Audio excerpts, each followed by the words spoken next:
Amigos de Manual para Enamorarse, bienvenidos a otro episodio de Manual para Enamorarse y tengo un invitado muy especial, como pueden ver, el padre Fernando Orejuela. Un placer, una alegría estar contigo, Irán. Amén, padre. Gracias. Entrar en este maravilloso mundo de la navegación que tú haces por las almas, por los corazones. La navegación digital, remando mar adentro digitalmente. Bueno, el Señor dijo, ¿no? Yo os daré los medios. Sí, así los es. medios digitales en esta época. Mi gente, tengo que anunciar desde una, hay un ruido arriba, así que nosotros estamos haciendo lo mejor posible, ¿verdad, padre? Así es. Aquí en nombre de Dios, en medio de la tribulación. En medio de las perturbaciones que a veces pueden ser recurrentes en la vida. Amén, amén. Bueno, para la gente que no conozca al padre, si nos puede dar, padre Fernando, una pequeña introducción, por decirlo de esa manera. Ok. Soy caleño, colombiano, de Cali.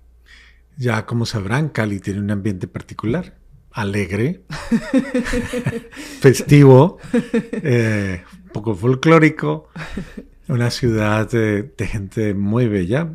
Personalmente creo mucho en la calidad humana de la gente caleña, pero que ha pasado también por épocas muy duras, de alguna manera, igual que ciertas otras zonas de Colombia, bajo la influencia de realidades muy dolorosas, muy duras, de una descomposición social supremamente fuerte, que pues bueno, realiza su efecto en las personas que viven. Y ahí me creé, ahí crecí y ahí conocí lo bueno y lo malo. Las maravillas de la vida, pero también tuve mis situaciones de riesgo, que en su momento pues hablaremos de ellas. Casi podríamos decir que Cali me dio muchos elementos como de mi actitud frente a la vida, porque me parece muy lindo, pero la gente de esa zona de Colombia tiene una actitud bonita, chévere frente a la vida. O sea, en ese sentido, con todo el ámbito de la alegría y todo, hay como una especie de positivismo, y como de buen corazón, de buenos detalles, Yo creo de que amistad. eso es por la salsa. Tanta salsa, ¿Será? ¿no? Como que los mantiene No, en la movimiento. salsa, claro que sí, nos da sabor. Y en ese sentido, pienso que sí. Son momentos muy bellos de mi vida, pero ahí también conocí a Dios. Ahí lo descubrí en medio de estas realidades.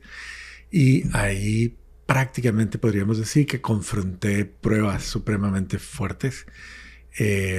Ahí aprendí a ser lo que soy.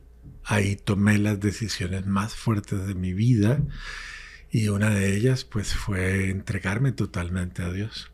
En cómo pues lo vivo hoy día. ¿Cómo viene eso? Porque cuando uno piensa, o la gran mayoría de la gente, padre, en sacerdote la gente piensa que nacen y al día siguiente son sacerdotes. Y mucha gente piensa que yo nací en una sacristía y que mi mamá era monja y mi papá era cura y se volaron y me tuvieron. Y por eso...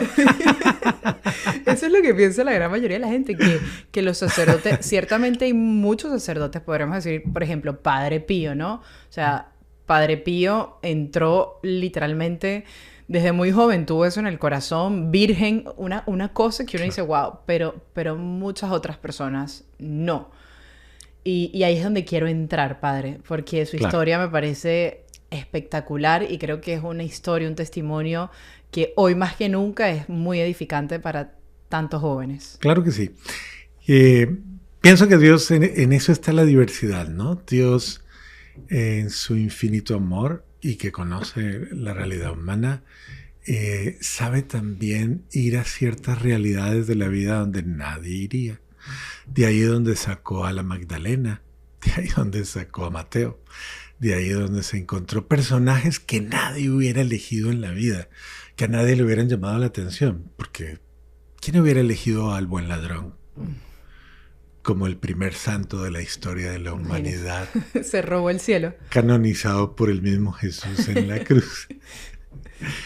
Ese es Dios, y creo que yo soy un afortunado de haber vivido esa parte de mi historia. Wow, porque, padre, pero ¿en qué momento? Porque yo sé que usted ha tenido una historia bastante fuerte, se parece mucho a la mía cuando hemos hablado detrás de cámara. ¿Cómo llega a estar en ese mundo de vicios? ¿Por qué? Y después, ¿cómo? Pienso que mi vida es tan normal como la de cualquiera de ustedes. Mi vida es la de un miembro de una familia que creció con el ideal de que no era la peor familia, al contrario, era una familia que básicamente tenía elementos muy ricos, muy bonitos de valores de fe. Es decir, no hay familia perfecta. Todas nuestras familias tienen más y menos. Yo crecí en un ambiente así, bajo circunstancias muy personales, muy mías, que fueron formando mi ser, que no implican necesariamente ningún defecto ni ninguna realidad de la familia, sino las mías. O sea, yo nací tal vez con unas condiciones que me limitaron un poquito en mi capacidad para uno ciego por miopía. Entonces eso desde muy temprano generó en mí, por ejemplo, inseguridad, timidez. Por eso nunca practiqué deportes fuertes y de impacto, de choque, porque no veía. Sencillamente no veía, entonces no quería estrellarme con la vida. Muy bien, eso genera tal vez un complejo. Dos, era inseguro. Todas esas cosas impactan muy duro en uno. Además era flaco. Parecía, dice la gente, un garabato. ¿No le gustaba la comida, padre? Bueno, me gustaba, pero yo pienso que básicamente tenía una fisionomía. Bueno, yo me vine a engordar casi después de los 40. Oh, wow. Antes la nunca gané. La envidia de muchas personas. Yo creo. Pero es cuestión de fisionomía, o sea, claro. Entonces, era flaco, era ciego y además de eso, le ponían a unos pantaloncitos corticos que realmente era algo deprimente. Tal vez no era muy bueno para muchas cosas. La inseguridad me llevaba a tal vez a como a meterme en mi mundo interior. Algún tío decía, es que hablaba solo. Entonces el tío decía, es que él habla con los espíritus, se comunica con ellos.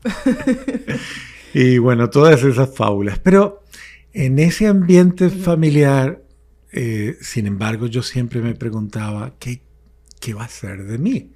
Tenía miedo a cómo la vida me va a enfrentar, porque veía a la gente grande y decía, ¿cómo hacen? O sea, ¿cómo hacen para ser lo que son? ¿Cómo hacen para ser profesionales y para responder a tantos retos? Y yo pensaba que, bueno, decía, no, creo que no voy a ser capaz de llegar a algo de eso. Uno no se imagina, los temores de niños a veces no son muy comprendidos. No son. Y es importante entenderlo porque, mira, ya hoy día tenemos niños con depresión en una edad muy temprana. Yo creo que pudo haber pasado por situaciones tal vez de esto, de inseguridad, tal vez en ciertos momentos límites. Dos, confronté una realidad de limitaciones de convivencia. Tus padres puede que no sean los más perfectos, todos tienen carencias. Mi padre era un hombre que venía de una historia de ser militar, era oficial en un principio del ejército, luego pasó a la policía, a él le encantaban las Fuerzas Armadas y por lo tal tenía un carácter supremamente fuerte. Yo era de los menores, entonces a mí no me tocó la época más fuerte del ejercicio de su profesión, pero sí me tocó una personalidad ya bastante fuerte. Y creo que en cierto modo a mí esto me impactó mucho porque era una persona dura, fuerte, agresiva y tenía ciertas características que a mí me desestabilizaban mucho. Aparte de todo esto, pues a veces en la familia se hace cierto bullying o se hace cierta burla. A mí se me burlaban mucho mis hermanos. ¿Por qué? Porque pues tal vez era el menor y lloraba bastante, quizás claro. Como hay cierta confianza a veces, como dicen, la confianza da asco. Sí, pero el bullying familiar es muy común. Sí.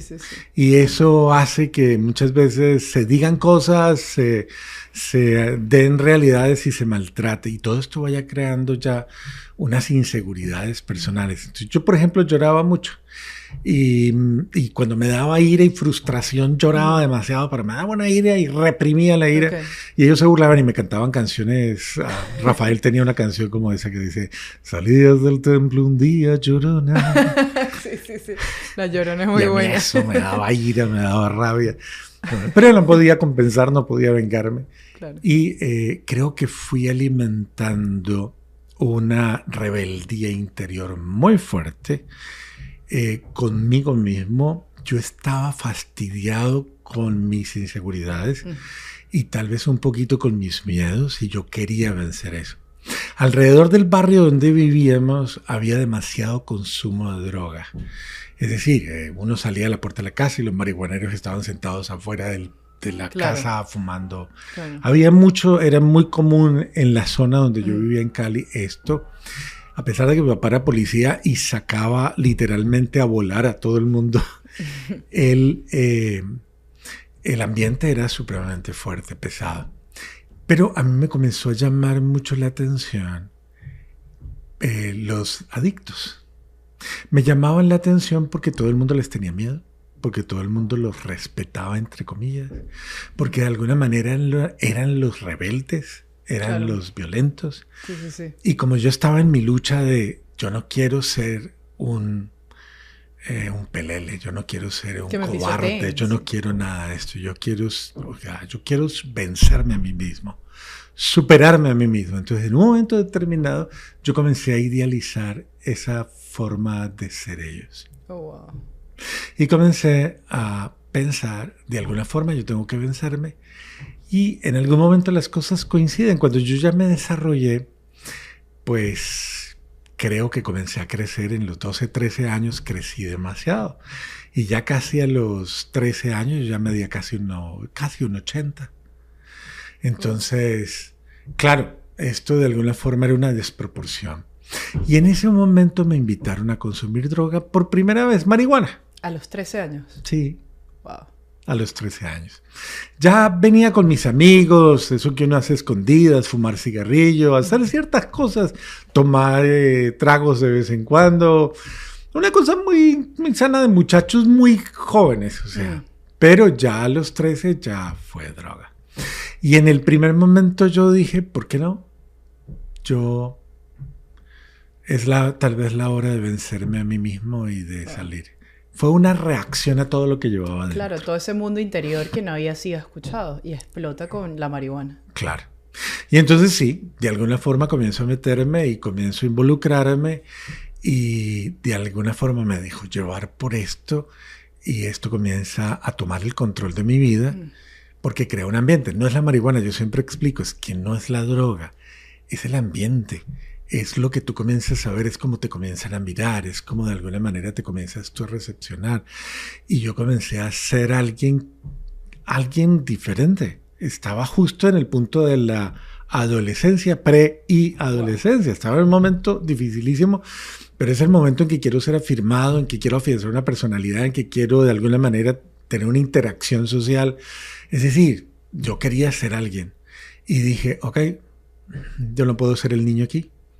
Tengo que comenzar a ser como los más avanzados. Entonces comencé a ponerme la meta de consumir más que los que consumían regularmente, y comenzar a indagar su estilo de vida. ¿Qué otras cosas consumían? Y comenzar a experimentar más. Pero, ojo, no era ni siquiera en el ámbito de probar drogas o de... No, era ganar un lugar. Increíble. Claro. ¿Cómo viene? Me siento muy identificada, como dije al comienzo, porque la droga yo siempre lo veo como la cereza del pastel, es lo último. Pero uno no llega como, ay, qué chévere, Son muy pocas la gente que llega así, sino más bien por esa frustración, y casi siempre es por validación. Yo lo hice por eso, para que fuera la más cool, la más chévere. Sí, y aparte de eso, como que esto te da la posibilidad de reencontrar a alguien que no conoces. Tal vez a alguien que estaba surgiendo en mí, pero que tenía muchas inseguridades, y yo quería conocer a esa nueva persona. Esto se voltea porque ya yo de alguna manera tengo que romper con un esquema. Yo era el mejor del colegio, me comienzan a echar de los colegios, pierdo el año, me vuelvo insoportable para todo el mundo. De ahí en adelante comienzo a confrontar un poco ya a mi familia. Me vuelvo el rebelde, o sea, y de ahí en adelante la mentira, todo, comienzo a reaccionar, soy reactivo, me vuelo. Comienzo a hacer todas esas cosas que uno no hace. Y de esa manera me involucro en ese nuevo mundo que me absorbe y en el que yo ya me propongo ser uno de los más, tal vez, líderes de esa realidad y conocer porque era ganar respeto, valía. O sea, que se dieran cuenta que yo no era el niño. Y en esa perspectiva me voy de la casa muy jovencito. ¿Qué edad? Casi 14 años. ¡Oh, padre! Wow. Me voy a recorrer las casas de mis amigos. Comienzo a rebelarme con mi padre, con las figuras de autoridad que existían. Esta es la manera de rebelarme. Mis padres entran en una crisis impresionante. A mi padre se le sale de la mano. Un hombre acostumbrado a manejar batallones, como dicen, de hombres, y conmigo, pues obviamente no podía. Hay unas escenas fuertes. Mi padre era un hombre que tenía una reacción muy dura cuando tenía algo con lo cual él entendía que quería corregir. Recurría a veces a cosas extremas. Una de ellas era pegarnos con algo que se llama rejo. Eso es como un látigo de cuero, del cuero de las vacas, así retorcido. Oh, wow. Y él tenía la costumbre de hacer cosas como esas, o la correa, el cinturón, lo que fuera. Él reaccionaba fuerte. Y eso había generado en mí una violencia. Recuerdo que un día vino a pegarme por algo que me pareció supremamente injusto. Y cuando él estaba parado frente a mí, yo le dije, espéreme. Entonces me fui para la cocina y traje un cuchillo. Y le dije, tome. Y me dijo, ¿para qué? Y le dije, máteme. Y entonces él me miró y se rió y me dijo, ¿por qué? Y le dije, porque si me va a pegar, es mejor que me mate. Wow. Porque esta es la última vez que usted me pega. Wow. Él se rió, volteó y me miró, soltó lo que tenía y se fue riéndose, pero nunca más me volvió a pegar. Di tú, eso yo estaba entre 12 y 13 años, o sea, ni siquiera había llegado todavía a la droga, pero ya estaba en un momento extremo. ¿Cuántas veces los padres ponen al límite a sus hijos? Los llevan al límite extremo. Mi papá no era un hombre malo, y es que la mayoría de nuestros hogares, los miembros de nuestro hogar no son malos, pero a veces desbordamos, a veces arrinconamos a los miembros de la casa y los llevamos a un extremo. Claro. Y a mí me llevaron al límite. Y me volví violento. Mis hermanos eran mayores y cuando había una pelea familiar, pues era fuerte, era supremamente fuerte. Y yo comencé a reaccionar violentamente a eso. Entonces había una ira reprimida en mí, una rabia reprimida en mí, que básicamente lo que estaba haciendo era coger fuerza y salir. Padre, y cuando se va de la casa, empieza a ir con los amigos, me imagino que obviamente empieza a ganar, a medida que pasan los años, esa validación, ese poder, ese soy alguien, ¿no? Y claro, se distorsionan tantas cosas tan lejos de lo que realmente fuimos creados. ¿Hasta dónde llega?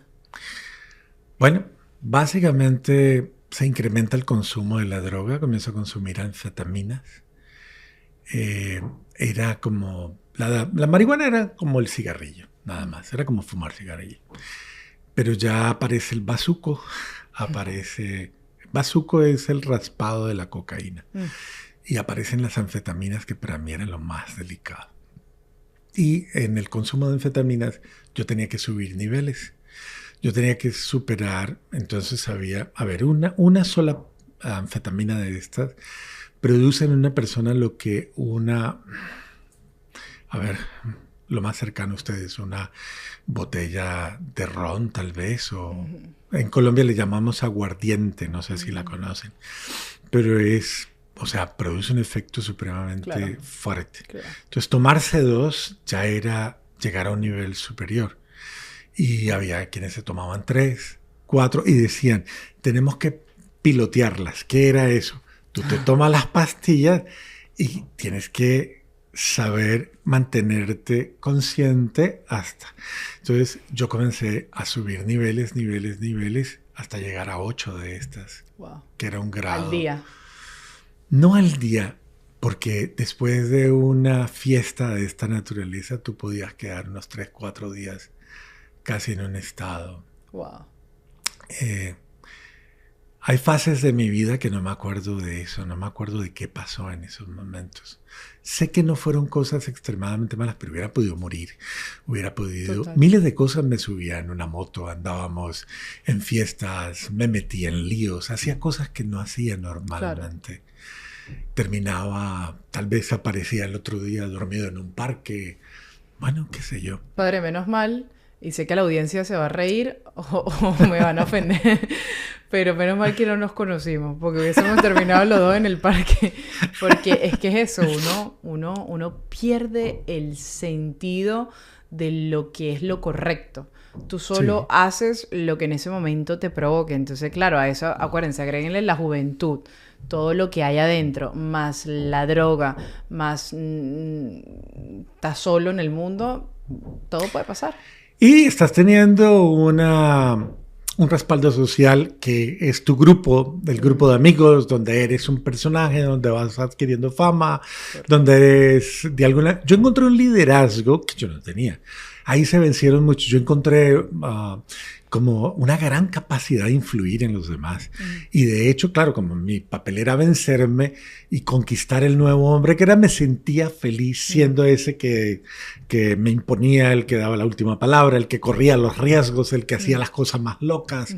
O sea, era un momento bueno para mí. Sí, sí, sí. Y eso tal vez me dio, pienso yo, era una época muy dura. Fue una época en que el narcotráfico creció mucho en nuestro país, en Colombia y sobre todo en Cali. Muchos de mis amigos se involucraron directamente a traficar, muchos a vender o muchos al consumo. Es decir, entramos en una dimensión supremamente fuerte. Yo, gracias a Dios, no entré en ese mundo. Yo básicamente me metí en el mundo del consumo, pero nunca, gracias a Dios, en lo otro. Claro. Pero esto creó un ambiente supremamente fuerte porque yo perdí más de 30 amigos.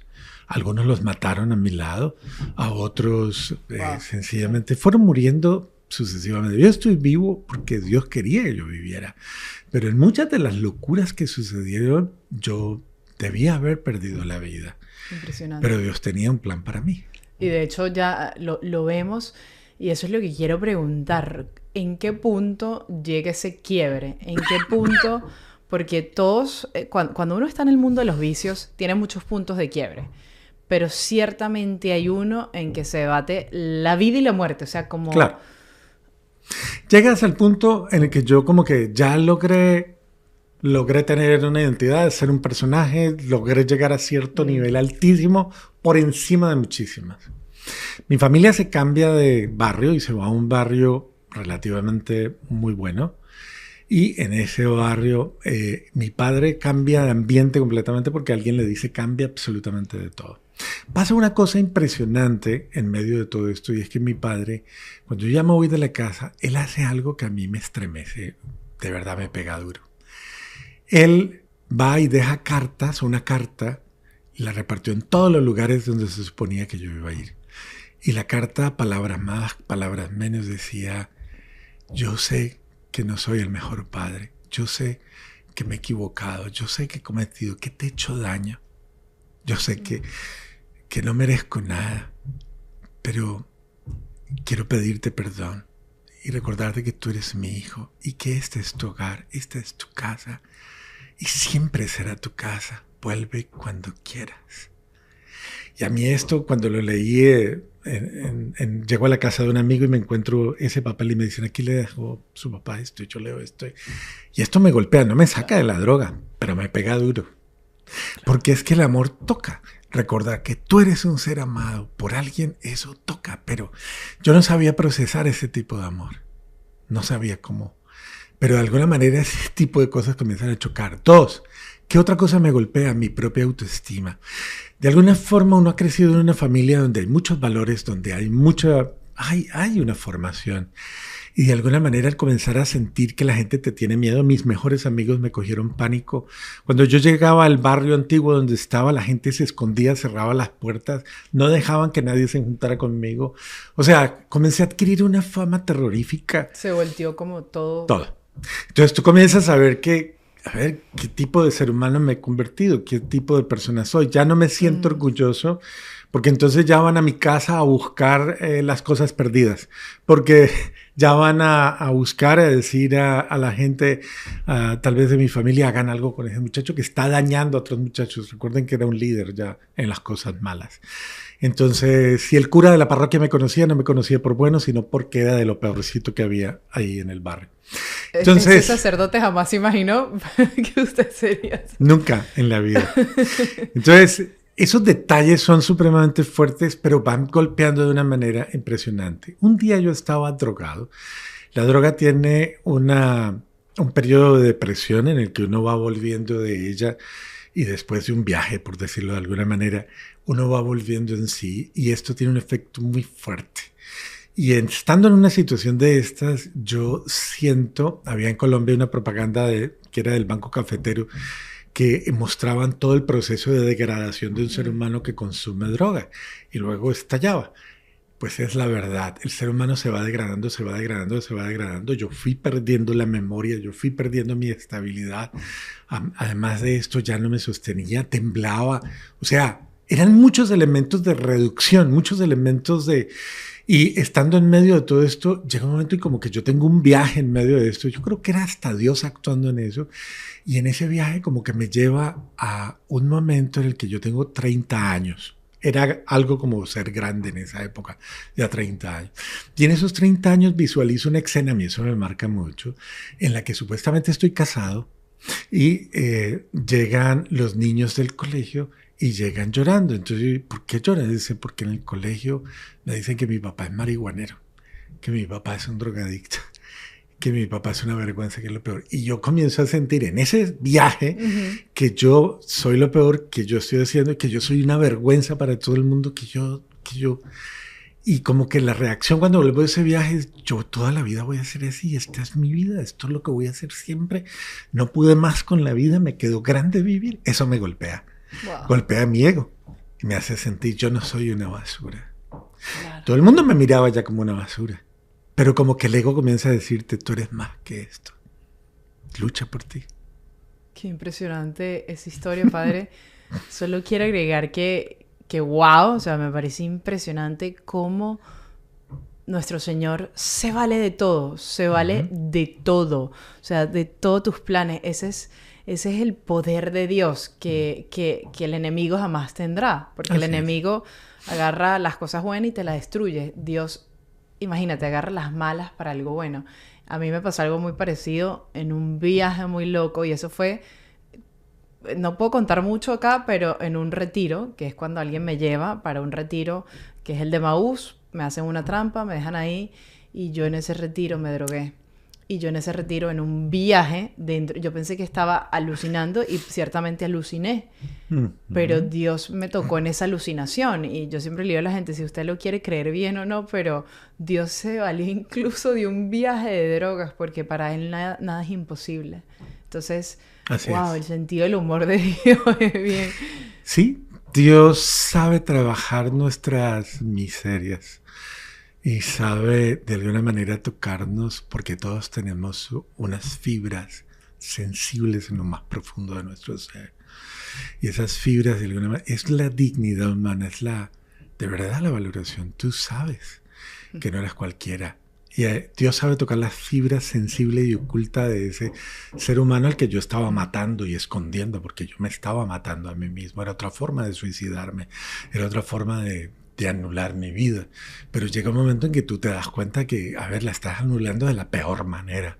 Totalmente, era una muerte lenta. Correcto.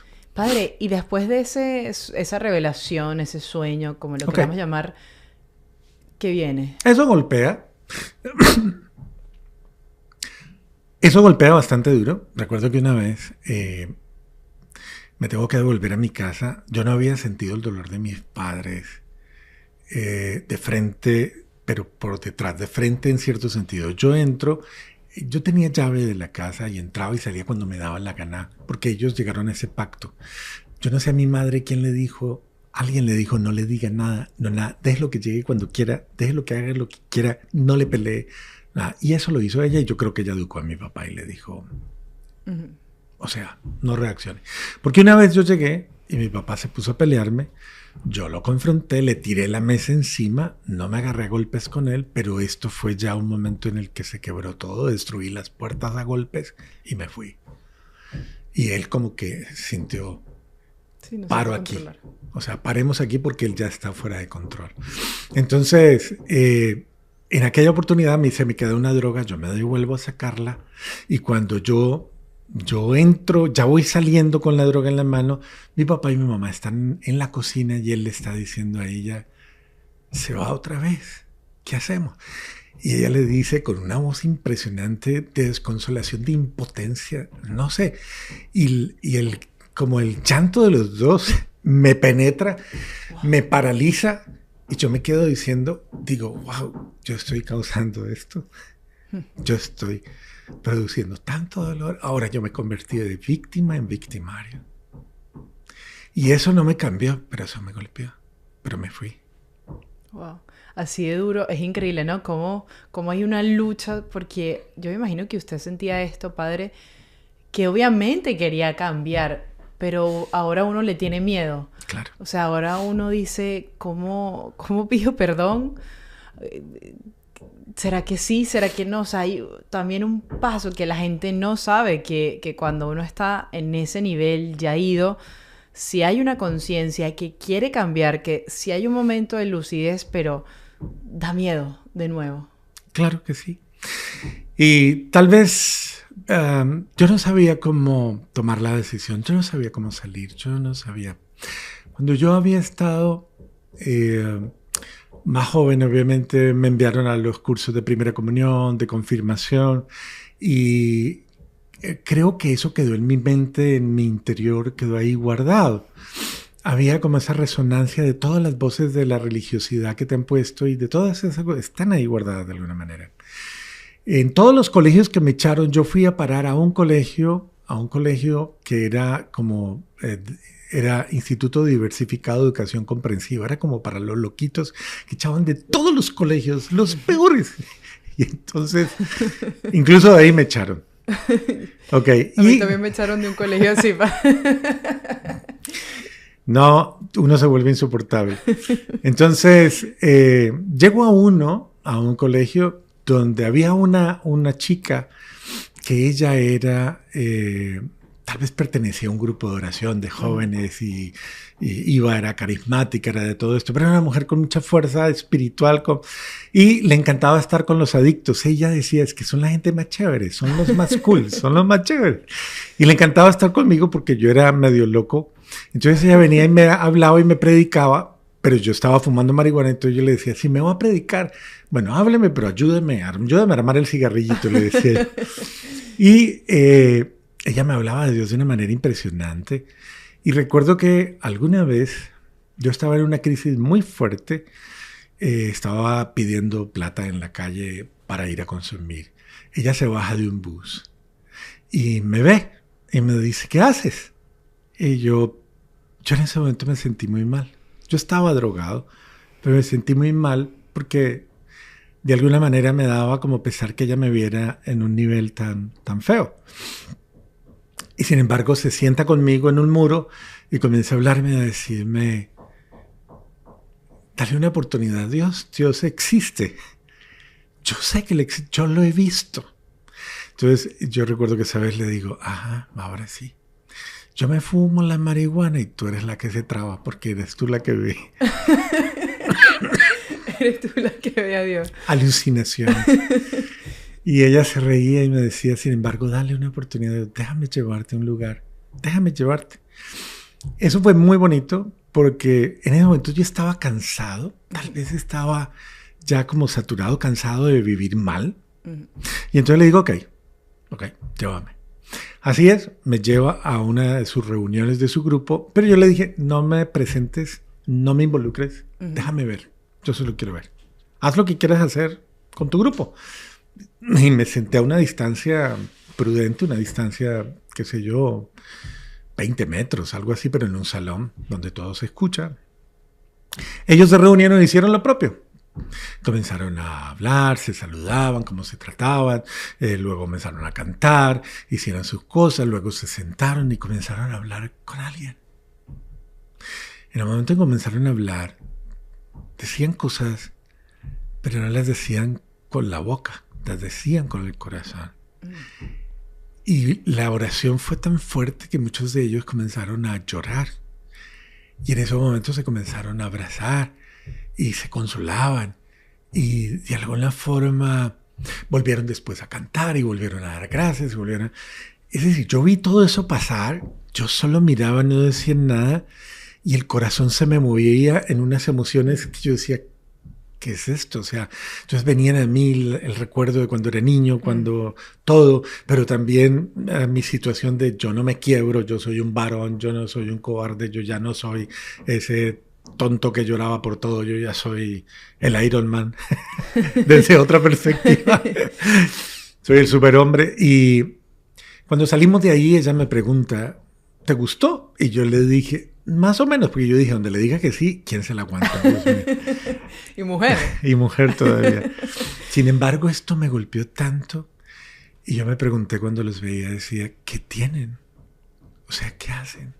¿Qué es esto? ¿Por qué es así? Y llegó un momento en que la reflexión llegó, ellos tienen lo que a mí me falta, lo que yo no tengo. Ellos tienen amor, pero no es cualquier amor, o sea, es algo diferente. Yo no tenía amigos, yo no me podía dormir porque un amigo me robaba los zapatos. O sea, yo no tenía eso, yo no tenía... Todo el mundo se aprovechaba de todo el mundo, o sea, yo era... Pero estos seres humanos actuaban diferente. Eso me marcó y me golpeó tan duro que suma todo ese poco de cosas, era como Dios. Llamando, pero es impresionante cómo Dios llama sutilmente, ¿no? O sea, no va y saca la correa como hacen los papás de todos nosotros, o la chancleta. No, sino sutilmente. Toca fibras. Y es impresionante, padre. Yo sentí eso cuando estuve en Emaús. Yo dije... Yo tampoco quise decirles que me gustó. Salí y dije, chévere. Pero por dentro me dio fue envidia. Envidia que ellas tenían algo que yo no tenía. Y yo decía, no se puede ser feliz un viernes encerrada en una casa de retiro. ¿Por qué ellas sí yo no? Y solo me preguntaba. Y las veía, ¿qué hay? ¿Qué hay? Y yo decía, no puede ser Dios, porque Dios no está aquí. No lo veo físicamente. Porque no sabía que vivía dentro de mí. Claro. Entonces, eso se contagia de una manera increíble. La abundancia de ellos puso en evidencia mi escasez, mi pobreza, mi miseria. Wow. Me va a robar esa frase. Es que es impresionante. Por eso, algo que, y aprovecho para decirlo en estos momentos, nosotros, gente que está viendo esto, mamás, jóvenes, quien sea que vaya a ver esto, nosotros somos quizás esa oportunidad de segundo que la gente pueda observar, digamos, a Dios, ¿no? Total. Por eso hay que ser un católico feliz, no importa lo que uno esté sucediendo, pero alegre. Entiendo que va a haber momentos de tristeza, está bien, pero digamos en lo que más podamos ser contagiar, porque un católico convencido de su fe y alegre, o sea, se pega más rápido que un COVID. 19 es más fuerte que el COVID-19. Somos infectocontagiosos. Padre, y usted me imagina que con todo esto, como dicen en Puerto Rico, con todo este revolú para adentro, y usted siente, me imagino que empieza a cuestionarse, o sea... Claro, ahí es donde aparece...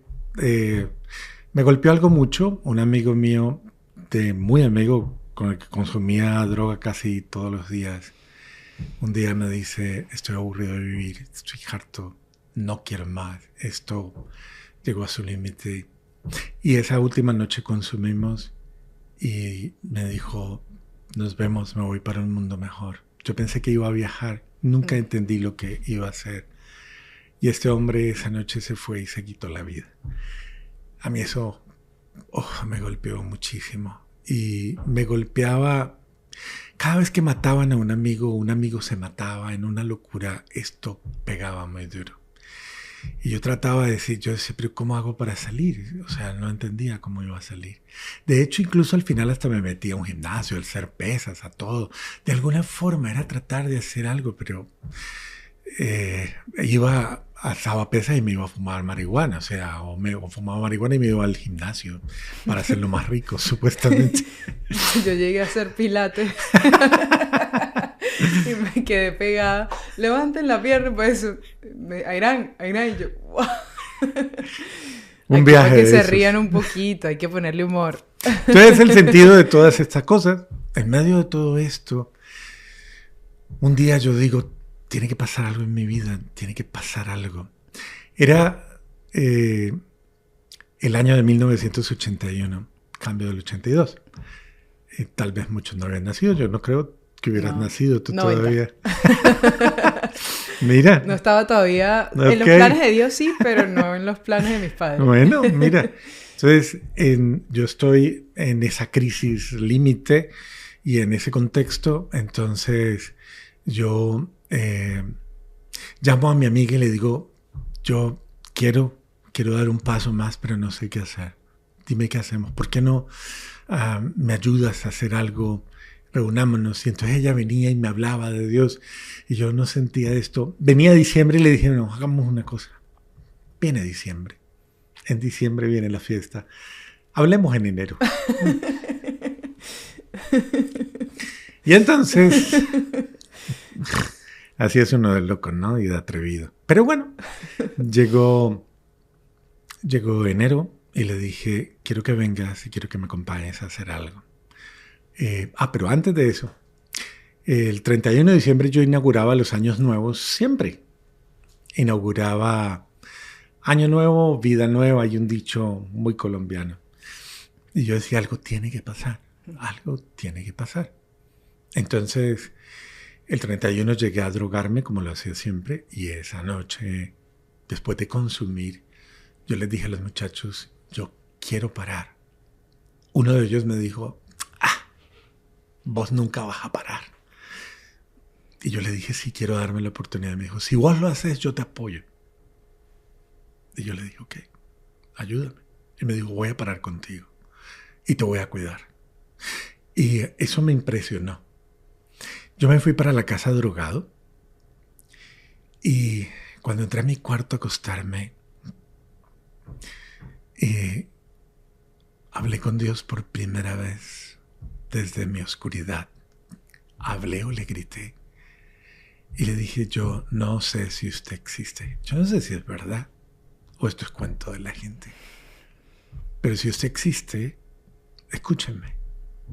Yo quiero decirle algo. Estoy cansado de vivir. Ya no puedo más. Yo no sé en qué pensó usted. ¿Qué soñó usted? ¿Qué le pasó por la cabeza cuando pensó en mí? Cuando me quiso dar la vida. Pero estoy seguro que usted pensó en algo. Yo no sé en qué pensó. Pero yo le quiero pedir un favor. Yo quiero ser lo que usted soñó cuando me dio la vida. Eso. Wow. Y si no soy eso, yo no quiero vivir. Vamos a hacer una cosa. Haga conmigo lo que usted soñó. Sáqueme de esto o quíteme la vida. Wow, qué fuerte. Y me acosté a dormir. Qué fuerte, padre. Qué fuerte, qué fuerte. Qué fuerte. Solo puedo sentirlo mucho lo que usted está diciendo porque me llevó a mí a lo mismo, al mismo episodio, en ese momento de oscuridad que me acuerdo y que yo grité, si existe alguien allá. Y uno grita. Pero es impresionante cómo esas oraciones, yo creo que yo nunca había orado como esa vez, que salen como del corazón, pero de lo más de las entrañas, que es un grito, es el grito del corazón. Que llega a los ojos de Dios y es como, wow. A veces le digo, Señor, ¿por qué no puedo volver a orar así? No es que me voy a volver a drogar, pues, pero...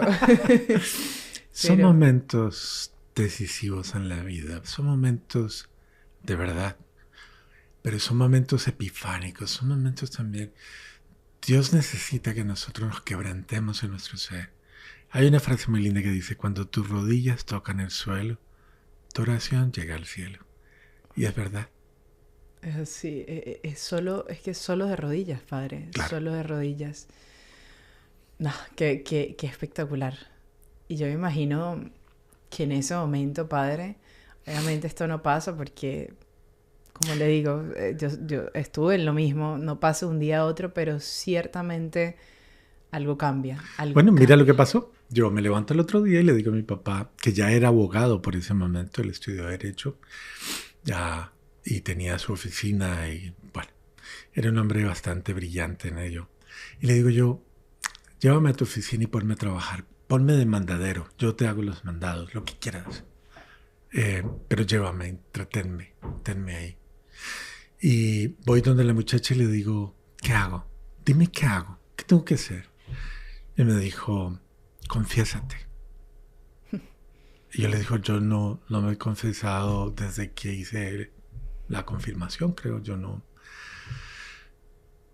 ¿Cómo hago? Y me dijo, ve y descarga tu dolor. Yo te voy a conseguir un padre y abre el corazón y di todo lo que sientes.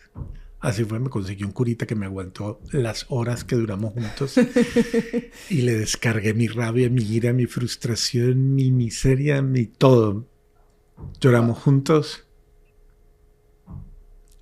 y me sanó, me liberó. Me liberó abrir el alma y botar la basura que traía dentro. Dios, el sentirme perdonado, amado.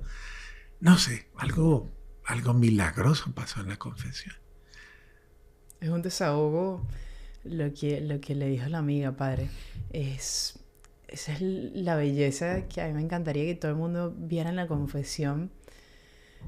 Porque literalmente es como limpiar todo, es como irse a bañar, pero desinfectarse y Totalmente. desahogarse y decir, ya, y yo creo que cuando uno lo dice en voz alta y ante alguien que uno no conoce, como que siente que ya solté, ¿sabes? Como que solté. Una amiga hace poco me decía, Irán, yo he estado con muchos hombres. Y yo, dilo en voz alta, díselo, ya. Pero es que eso no va a espantar el cura ni nada. O sea, los pecados son los mismos siempre. Pero dilo, sácalo, bótalo. Y vas a sentir como algo que es Sí, saca tu basura. sobrenatural en ese momento. Es como, Claro. como wow. Sí, en algún momento tienes que afrontar tu verdad, en algún momento tienes que afrontar tu miseria y listo, suéltala. Finalmente, ¿qué va a pasar? Ya, es una forma de... Es una terapia de verdad de vida nueva. Bueno, yo salí de ahí y le digo a la muchacha, ¿qué más hago? Y me dice, lee la palabra de Dios. Y yo le digo, yo no he leído. De niño me encantaba ver las imágenes. Y además dicen que uno lee la Biblia y se vuelve loco. Y acabo de salir de algo que me tenía loco. Yo arranqué las hojas de la Biblia, padre, y me las fumé para... Bueno. Ay, qué buen... qué risa. Sí, uno se vuelve descarado con Uno se esas vuelve cosas. descarado. Pero así es la misericordia de Dios. Sí. Imagínese. Y entonces yo comienzo, le digo, ok, ya está bien. Mi papá cuando iba de viaje se traía siempre los libros estos que ponen en los hoteles de los Nuevos Testamentos y tenía ahí puestos. Y tomo yo uno de ellos, era un Nuevo Testamento, y dije yo, pues voy a comenzar a leer esto. Y comencé a leerlo. No hacía nada, sentado, comencé a leerlo. Y me gustó la historia, me llamó la atención y me dio, como dicen, seguidilla, seguí la serie. Comenzó el primer episodio y me comencé a meter en la película. Y ella me dijo, no la leas, léela como una historia, conoce el personaje, míralo cómo camina, cómo habla, cómo reacciona, mira todo, conócelo. Y yo de verdad me metí, no quería parar, o sea, yo quería, ¿qué pasa después? O sea, era una serie, era mi Netflix de aquella época, o sea, era no pares, sigue. Yo comencé a meterme, pero me comenzó a dar una ansia por descubrir qué más pasaba y créeme, llegó un momento en que me apasioné tanto por leerlo que ya me daban ganas de devorarlo. Hasta que llegó un momento en el que me comenzó a pasar algo que nunca me había pasado. Comencé a sentir que esa voz de lo que leía se quedaba resonando en mi mente y me hablaba cuando estaba solo. Y comencé a sentir el regalo que te da leer la palabra de Dios.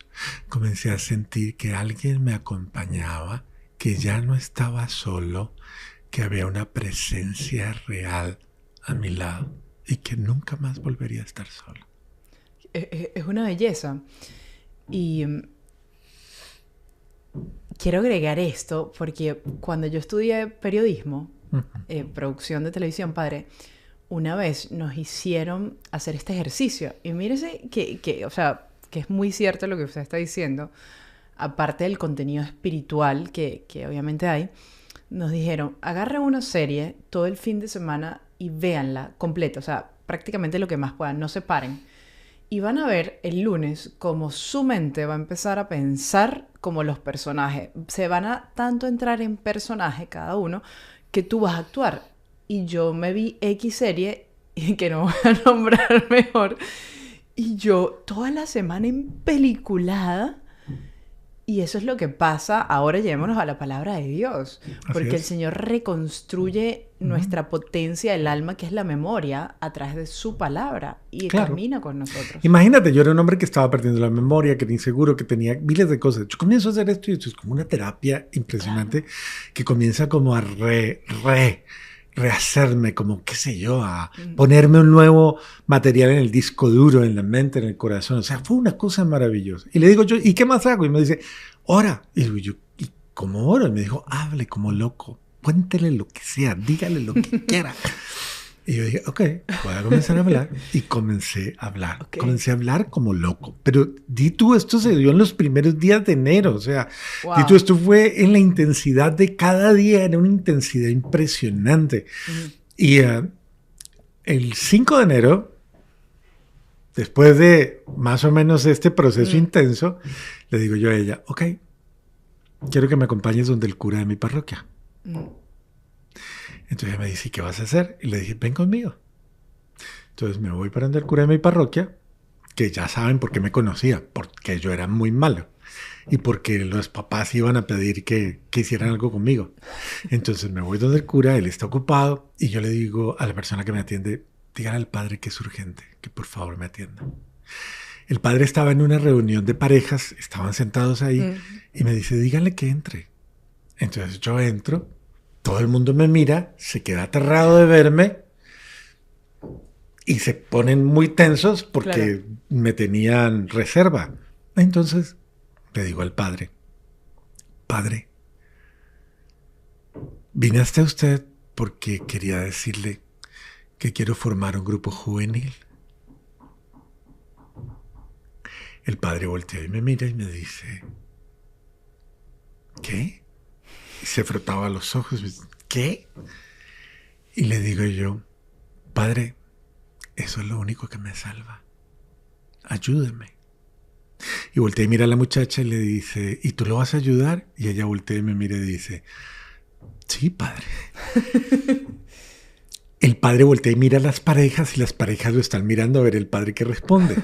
El padre cierra los ojos. El padre me pregunta, ¿y usted ya dejó eso? Y yo le digo, padre, llevo 5 días. 5 días, padre. El padre cierra los ojos y yo creo que invocó a todos los santos, las santas, las vírgenes, a todo el cielo, a todo el mundo estaba invocando. En este punto yo hago esta pregunta. ¿Tú confiarías en un drogadicto de 5 días? ¿Tú te jugarías tu buen criterio y tu buena reputación con un drogadicto de 5 días? ¿Tú le confiarías tus hijos a un drogadicto de 5 días? El padre abrió los ojos y adivinen qué me dijo. ¿Saben qué? ¿Sabe qué? Hágalo, que yo lo apoyo. Wow. Era Dios corriendo el riesgo de confiar en quien no se puede confiar. Yo era una basura humana. Llevo 5 días. Pero el cura corrió el riesgo y dijo, hágalo, que yo lo apoyo. Era Dios hablándome por primera vez en la iglesia, en un cura, en qué sé yo. Era alguien creyendo en que yo podría valer algo. A los 4 días nació el grupo juvenil de la parroquia. Por primera vez. Qué locura, ¿no? Es demasiado loco, padre. Solo Dios se juega esas locuras. Solo Dios, sí, o sea, ay, que si no va a empezar a llorar yo no puedo porque después se me corre el maquillaje. Pero esto fue una locura, la gente pasaba, me miraba, yo comencé a ir con ellos, los muchachos alababan porque esta muchacha era experta en eso del grupo, y ella alababa, venía la gente, se hacía fuera de la iglesia, ahí en el campo fuera de la iglesia, la gente pasaba, me miraba y decía, ahora sí ya se enloqueció, de verdad que se enloqueció, mírenlo, no, ahora está cantando, droga, está alabando, ahora la droga se está le loquísimo. Y comenzaron a pasar el tiempo, pasó un mes y medio más o menos, y la gente comenzó a verme casi todos los días en la iglesia. Comencé a ir a misa a toda hora, comencé a meterme en todo el ambiente, porque era una sed, me nació un hambre, una ansia, un deseo de qué sé yo. Era una locura.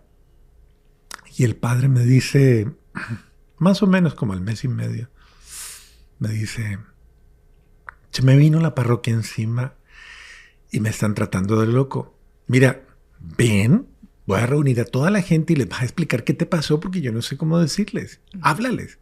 Reunió toda la iglesia. Era una iglesia repleta. Yo nunca había hablado en público. Eso me dio pánico escénico. De hecho, yo me paré frente al ambón, que son estos donde se lee la palabra de Dios, y a mí me bailaban las piernas del miedo. Y pues yo dije, bailen mientras yo hablo, porque ¿qué más hago?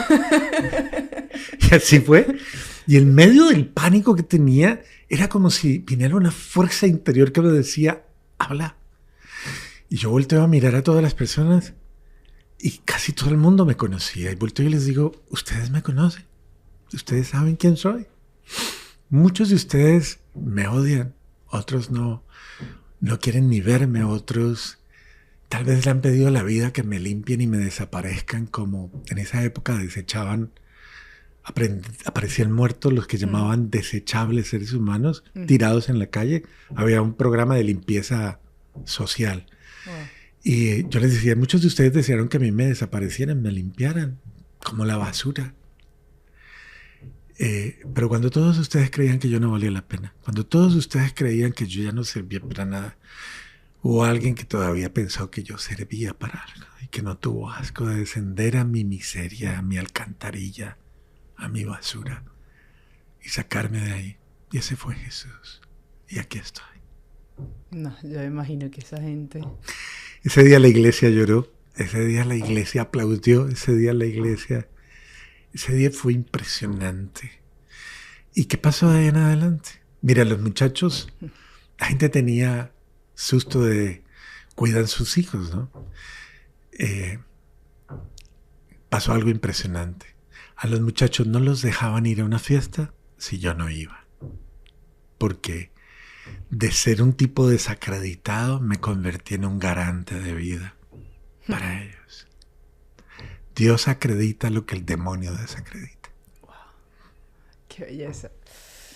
Wow, padre, qué belleza, porque cuando nadie, lo que usted acaba de decir ahorita, cuando nadie cree en ti, Dios todavía cree hasta el último respiro de tu vida. Yo creo que eso es algo que todo el mundo que esté viendo esto se tiene que memorizar. Cuando nadie da un centavo, Dios da la vida. Y esa es la belleza de saber que sí hay alguien, que sí se puede salir de la inmunda más inmunda. Así es. De hecho, yo le decía a la gente cuando les cuento mi testimonio, les digo, ¿ustedes creerían en un muchacho de esos locos con el pelo largo? Yo tenía el pelo larguísimo, crespo hasta acá. Andaba con unas botas impresionantes, camisas anchas. Y ustedes me hubieran visto por ahí loco, ojeroso, flaco, hubieran dicho, y pensar que mañana va a ser cura. Pasa, el Señor nos saca de una locura, digo, otra locura extrema. Padre, yo siempre he dicho... Y le doy gracias a Dios porque usted está aquí hoy y lo puedo decir con todo el corazón, sin importar nada. Yo cambié una droga por otra. A mí me encantaba el éxtasis. De hecho, nos podíamos meter 15 en un fin de semana. Y cuando de verdad sentí el cuerpo de Cristo en esa transición, en ese cambio, yo me acuerdo que yo me siento y yo me siento temblando y rara, pero bien. Y yo fui a donde el padre Osvaldo y le decía, padre, esto es lo que hace, esta es la droga.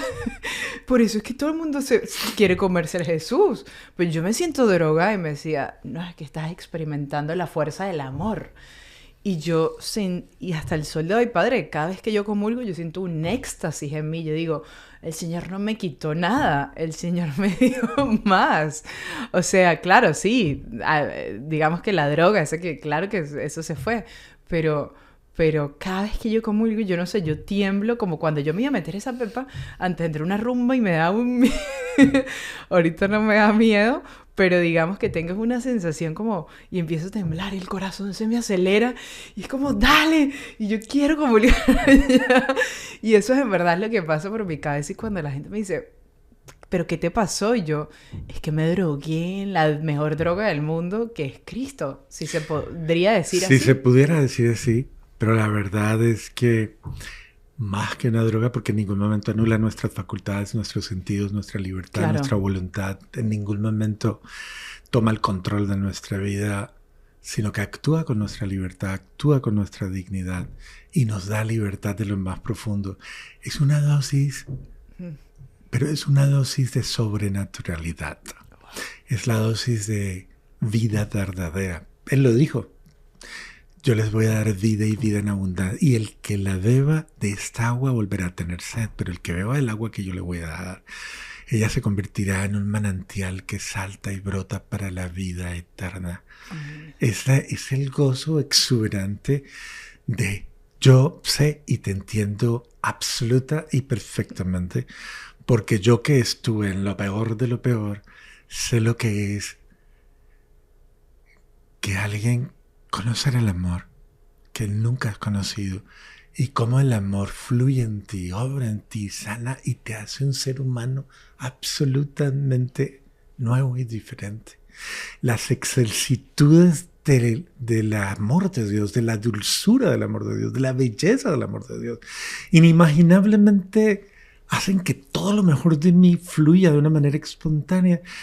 E incluso yo me siento orgulloso de eso. Por eso la Virgen María cantó el Magnificat, proclama en mi alma la grandeza del Señor.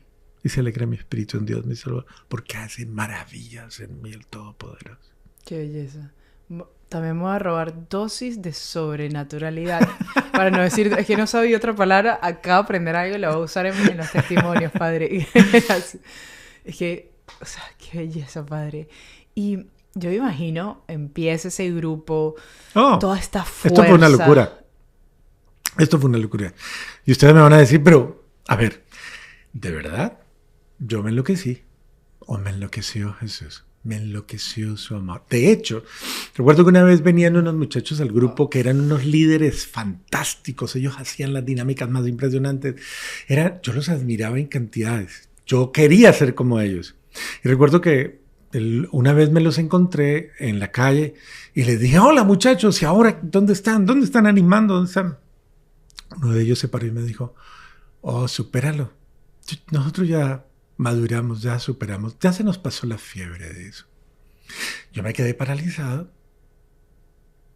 volteé a mirar hacia el cielo y le dije, Jesús, si tú eres fiebre, nunca permitas que se me pase. Que yo muera de fiebre. Wow.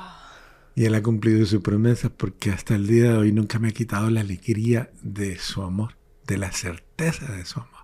Entonces, yo sí me enloquecí, me metí a todos los grupos y decían, hay Legión de María, ya iba. ¿Están rezando? Ahí voy. Me encantaba absolutamente todo, iba hasta los grupos de pareja, a todo. Hasta los bautizos de la parroquia. No, yo no me perdía ni los funerales. Me encantaba ir a las funerarias a hablar sobre la vida y cómo el muerto no estaba muerto.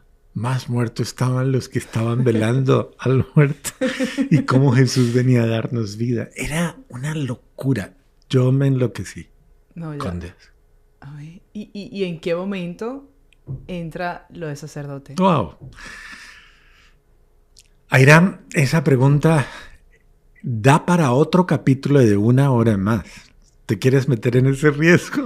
Podemos, depende, si usted quiere, yo me meto en el Ok. En, yo crecí con los jóvenes y honradamente nunca me pasó por la cabeza ser cura. Es decir, yo veía los curas y ciertamente guardaba un gran nivel de admiración y de respeto por la figura de esos sacerdotes que de alguna manera actuaron de una manera tan impresionante conmigo. Por verlos en la figura desde niños que los veía como seres raros. Yo decía, ¿por qué son tan raros? Yo los veía en otro nivel de... A mí sí me parecían muy raros. En el buen sentido, ¿no? No en el sentido malo, sino en el sentido de que me parecían unos seres traídos de otra dimensión y puestos ahí a hacer algo que yo no entendía. Vale, pero yo nunca me identifiqué con eso. Yo toda la vida soñé con tener un hogar, una familia. De hecho, era muy enamorado. Desde niño fui muy enamorado. Entonces siempre suspiré a encontrar alguien. Entonces nunca se me pasó por la cabeza absolutamente nada de eso. Ya en los grupos juveniles y en un proceso tal vez de crecimiento e incluso de madurez en todos los aspectos, porque Dios hasta en ese aspecto suscitó detalles muy bonitos para sanarme de todas esas realidades en las cuales yo estaba carente. Y Él fue suscitando personas con las que yo pude ir tal vez reconciliándome aún en esa parte afectiva. Estando en el grupo de jóvenes y tal vez habiendo pasado incluso por decepciones amorosas, por momentos en los cuales no se dieron muchas de las relaciones afectivas que tuve, llegó un momento en el que tuve un noviazgo que era muy bonito, que de pronto estuvo incluso hasta en posibilidades de convertirse en un matrimonio, pero pasó algo que me golpeó muchísimo. Un amigo mío, que era igual de loco que yo, igual de loco. Él andaba enloquecido con la Virgen María, andaba enloquecido con San Francisco de Asís. Comenzamos a ver una película que se llama Hermano Sol, Hermana Luna. Y cada vez que veíamos esa película que había salido en esa época, nos enloquecíamos, la mirábamos, íbamos a todos los teatros a verla, llorábamos en todos los teatros. Yo me enloquecí tanto con esta película que me la compré. Era la época del Betamax y veía esto y lo veía en mi casa. Era impresionante. Y bueno...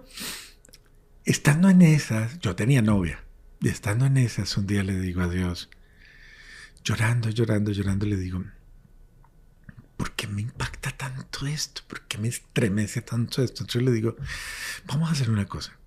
Si me consigues un lugar igualito a ese, o sea, como ese, tal cual, yo me voy. En ese contexto yo ya estaba estudiando Derecho, tenía una microempresa con mi amigo, o sea, habíamos ya arrancado otra etapa de nuestra vida. Y entonces estábamos en eso cuando un día mi amigo se me pierde y no volvió a trabajar, no volvió a nada. Voy donde la mamá y me dice, no sé de él. Y yo, ¿este loco qué? Y me dice, yo sé que él está vivo porque me ha dado señales de vida, pero no sé dónde anda. Como a los 2 meses aparece calvo, con una cruz, en sandalias y con barba larga. Y le digo yo, ¿qué pasó contigo? Y me dice, encontré el lugar que estábamos buscando. ¿Qué? O sea... Se encontró con un cura loco. Se encontró un cura loco, más loco que nosotros tal vez. Un cura que soñó con tener una comunidad como la de San Francisco de Asís, volver a los orígenes, y se fue a Colombia, en las montañas de Colombia, en un sector casi inasequible de Colombia, construyó un convento con las mismas medidas del convento de Santa Clara en Asís. ¡Qué brutal! Ahí, en mi propio país, en mi propio terreno. ¡Qué brutal, padre! Y cuando ese padre me habla y me dice, ahí está, yo recordé las palabras que le dije a Jesús. Si me das un lugar idéntico a eso, aquí me voy. Yo lo único que dije fue promesa, me voy. Y dejé la universidad, dejé a mi novia. Yo la quería muchísimo, pero la dejé. Y le dije, mira, yo tengo que resolver esto. Yo no sé. Yo no quiero estar casado un día y decir, me equivoqué de camino y no quiero culpar a nadie de esto. Yo necesito resolver esto. Yo me voy. Espérame si quieres, pero no sé si vuelva. Y me fui. Y me hice franciscano. ¿En serio? Claro.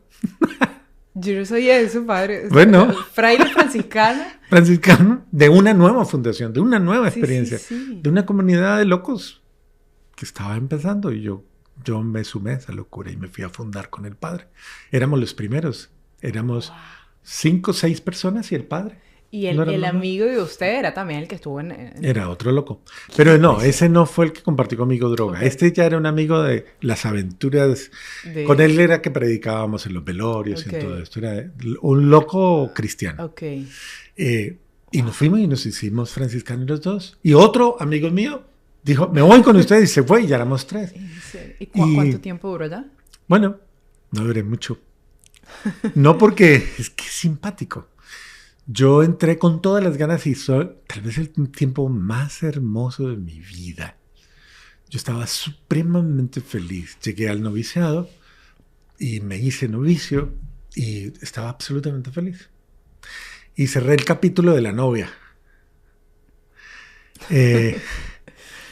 Pero el padre alguna vez me llama y me dice, vamos a Cali. Vamos que nos han invitado a un congreso. Entonces yo me voy con el padre a Cali al congreso ese que nos han invitado. Y en medio de ese contexto digo, ay, voy a llamar a mi exnovia a ver cómo está. Yo la llamo, ella me dice, oh, yo estoy aquí, ella está viviendo en otra ciudad. Y me dice, esta es la parte que yo llamo la telenovela. A todo el mundo le gusta la telenovela, ¿no? Entonces, ella me dice, quiero verte. Yo le digo, yo también quiero verte. Entonces yo me le volé al padre y le dije, tengo que ir a hacer algo de los ojos. Me volé y fui y la vi. Cuando yo la vi, a mí, o sea, me paralicé, me impacté. Era como si el tiempo no hubiera pasado. Yo me di cuenta, ok, yo no la dejé por otra mujer ni nada. Yo la dejé por Dios. Amo a Dios con todo mi ser. Pero volvió a mí el casarme, el tener un hogar, el tener una familia. Esto me impactó muchísimo. Yo no dije nada, pero yo me fui muy mal para el convento. En todo el camino pensaba, ¿qué hago? Estuve en crisis terrible. Le conté de mi crisis al padre, le hablé, el padre me dijo, no, ven, quédate, vamos a hacer una cosa, yo te voy a mandar a África, te voy a mandar a una misión, vete, esto se te va a pasar, no te preocupes. O sea, fue una fuerza muy grande, pero yo me sentía, llegó un momento en que yo me sentía deshonesto conmigo mismo y yo no quería engañar a Dios ni a nadie, ni quería vivir algo falso. Yo quería ser honesto conmigo mismo.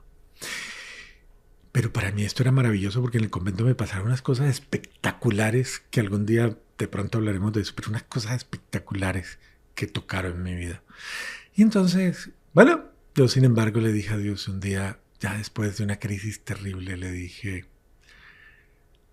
no puedo más. Me fui de la imagen de la Virgen, me arrodillé con ella y le dije, mamá, yo no sé lo que está haciendo, no sé qué estoy haciendo con mi vida, no sé por qué estoy viviendo esto. Yo te amo, yo no quiero perderme, pero yo te voy a pedir un favor, yo tengo que ser honesto conmigo mismo, mamá. Yo me voy, cuídame, no me sueltes, no me dejes perder. Y me le volé al cura y me fui. Yo no he sido fácil, ¿eh? Sí, no, ya. Me fui, llegué otra vez a la ciudad y todo el mundo... ¡Ah! Fue un impacto porque fue impresionante que me hubiera ido. Claro. Pero fue más impresionante que volver. Una película. Esa película. Una película. Y esto fue muy... Porque fue llegar a retomar todo. Yo busco a la muchacha, le digo, ok, estoy aquí. Y listo. Ella es impresionante. Ella entra en una fase de choque y dice, yo no puedo con esto, no sé, no. Entra en un choque de rechazo. Ella estaba enamorada de mí, yo de ella, pero ella, yo digo como la frase del Señor en la palabra, endureceré el corazón del faraón para mostrar mi gloria. Ella se endureció. Yo la llamaba y hablaba con ella, pasaba horas hablando con ella y ella me decía, yo no sé por qué, no quiero, no te quiero perdonar, no quiero. Oh, wow. Te amo, pero no quiero. Ok. Me pasó una cosa que no sé si a ustedes les ha pasado alguna vez en la vida. Yo me sueño que me estoy casando con ella. Me sueño el lugar, la iglesia, me sueño el momento, cómo estaba todo el templo, todo era espectacular. El momento en que yo digo mis votos, dice ella sus votos, o sea, era un espectáculo. Yo me levanto y la llamo y le digo, me acabo de soñar contigo. Y me dice, ¿yo también? Oh, wow. Y le digo yo, ¿sí? ¿Qué te soñas? Me dice, no, cuéntame tú primero. Yo comienzo a contarle todo y ella comienza a llorar, a llorar, a llorar y no paraba y no paraba y no paraba. Y yo le digo, ¿por qué lloras? Y me dice, porque yo me soñé exactamente lo mismo. Oh, wow. El mismo día, a la misma hora. Oh, wow. ¿Eso es normal? O sea, me ha pasado algo, otras locuras, pero esa en específico no la tengo todavía. Yo le digo, ok, ¿qué más quieres? Creo que Dios está claro hablando. ¿Qué esperamos? No. Me endureció el corazón. Oh, wow. O sea, no, después de eso no. No. Esa mujer fue dura, padre. Sí. La endureció el corazón. Sí. En estas yo entré a la universidad, seguí con mi vida y tal vez prácticamente llegó un momento en que no sé, entré como en un choque de decir no. De alguna manera las relaciones que vinieron después de alguna manera reemplazaban a ella, buscaba a la persona en otras personas y caí en una situación de mendicidad, de lo que es mendigar amor humano. Y no sé por qué Dios me permitió vivir eso, pero fue muy doloroso. Para ayudarnos a todas nosotras, padre. Para ayudar a todos nosotros, todas las mujeres mendigando amor. Para comprender eso, que fue muy duro, fue bastante doloroso, no la podía sacar de la cabeza, de la mente, Wow. de nada, era supremo. Incluso después me pasó algo, ella se retira, estaba en otra ciudad, en Medellín, y dice, voy a volver a Cali, regresa a Cali. Yo estaba en una universidad franciscana, y llega y me llama y me dice, estoy aquí, ayúdame, no tengo trabajo, no tengo nada. Yo le digo, ok, ¿quieres estudiar? Sí. Me voy para donde el rector de la universidad, le hablo, le cuento mi historia, y le digo, dale un cupo. Una universidad privada. Era el rector. Me dice, tráela el lunes a estudiar. Ok. Me voy con mi mejor amigo de clase que trabajaba en una empresa gigante y estaba necesitando una asistente en ese momento. Y le digo, dale puesto. Le conseguí puesto, le conseguí universidad y quedaba enfrente de mi propio salón. Y comencé a verla todos los días. Eso fue un martirio terrible. Todos los días mi amigo me decía, oye, no voy a decir el nombre de ella por preservar, voy a decir Rosita. Rosita es maravillosa, es una mujer espectacular. Bueno, el hombre estaba feliz, pero todos los días venía. Y en el tiempo yo comencé a guiarla, a llevarla, y un día me dijo, ¿sabes qué? Ya no más, déjame tranquila, ya estoy bien, ya no más. Ya, gracias por todo lo que me ayudaste, sigue tu vida, yo sigo mi vida, pero ya no más. Oh, wow. Y claro, eso golpea. Sigo, y han pasado 1 o 2 años, qué sé yo, ha pasado mucho tiempo. Y yo en esa línea. Y yo me cerré al sacerdocio. Yo dije, no quiero ser cura. Yo quiero un hogar. Pero como no encontraba a nadie, de pronto alguien me dijo, ¿y por qué no te haces misionero? Entonces yo dije, era un amigo que tenía en Marine Brothers que vivía en las Filipinas y era un gran misionero y me dijo, vente de misionero, pero tienes que terminar la carrera. Y dije yo, ok, voy a terminar mi carrera y me voy de misionero. Y por allá me consigo una misionera. Y tenemos misioneritos. Esa es la historia que mucha gente quiere. Y entonces, en ese capítulo estoy yo en eso, fresco, como diciendo que hay algo irá a pasar en mi vida, pero nunca cura. Yo vuelvo a entrar en otra crisis. Ya iba bastante avanzado en mi carrera de Derecho, iba en 7º semestre de Derecho, más o menos, por el año 1990. Cuando tú naces. Cuando usted estaba en crisis. Yo estaba en crisis. Yo estaba en crisis de qué hacer en mi vida, de qué hago. No quería eso, ni me pasaba por la mente ser cura, no quería. Pero yo quería hacer algo, me sentía solo, sentía que no tenía a alguien. Y entonces ya había conocido la espiritualidad a la que pertenezco hoy día. Esa espiritualidad me había confrontado mucho con la persona de la Virgen María, con el reto de la Virgen María, con el valor de la Virgen María, con el heroísmo. Si hay una mujer Iron Man, esa es María. Hace poco vi un meme, o sea, no sé si decir como un meme, pero algo en bueno, sí, ella es la pues Iron. esa es... Sí, ella es de un nivel superior a cualquier realidad. Y a mí cada vez que escuchaba a través de esta espiritualidad, todo lo que la autenticidad de ella, el heroísmo de ella, yo quedaba destrozado. Y me sentía un cobarde. Y eso me confrontó demasiado. Pero yo no sabía entonces qué hacer con mi vida. Yo no sabía cómo hablarle a Dios. Y comencé tal vez a pedirle que me hablara. De hecho, hasta le pedí, mándame a alguien que me hable. A alguien que me muestre. Y yo tuve la experiencia de conocer al fundador de esta espiritualidad. Un hombre sencillo, pero un hombre profundo, de una relación íntima con Dios. Y él viene a Cali a vivir una experiencia con los jóvenes. En ese año creo que fue un mundial. Y en ese contexto de fútbol, un mundial de fútbol, en ese contexto hicimos un momento especial. Y él viene y yo de alguna forma le manifiesto que ore por mí. Él ora por mí y de ahí en adelante comienza a pasarme algo bien simpático. Yo me voy a la casa de una amiga que paseábamos unas rumbas espirituales impresionantes. Nos pasábamos la noche orando, hablando de Dios, de todo. Y esa noche nos pasamos en ese tipo de fiesta sobrenatural. Eran como las 3 o 4 de la mañana charlando yo con ella cuando yo comienzo a sentir que algo está pasando, algo raro. Algo que no era normal. Yo no soy tipo de cosas raras, pero cuando pasan, pasan. Y yo sentía que alguien me miraba. Y yo decía, ¿pero qué es? Yo volteo a mirar y de pronto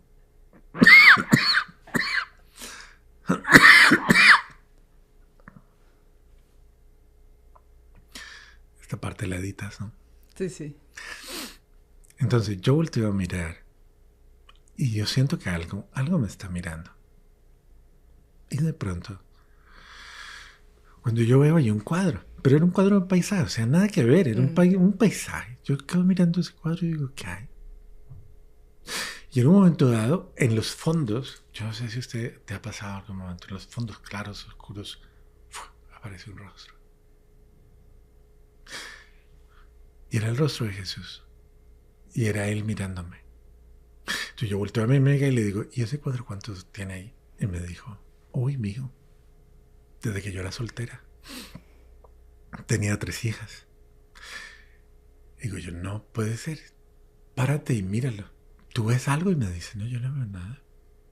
Digo, yo algo de ahí. Y me dice ella, no sé, le digo, oremos. Pídele a Dios que te muestre. Oramos y ella se queda mirándolo. Y aparece el rostro de Jesús. Y ella dice, en la vida había visto eso. Yo ese cuadro lo tengo desde... Nunca había visto eso. Ok.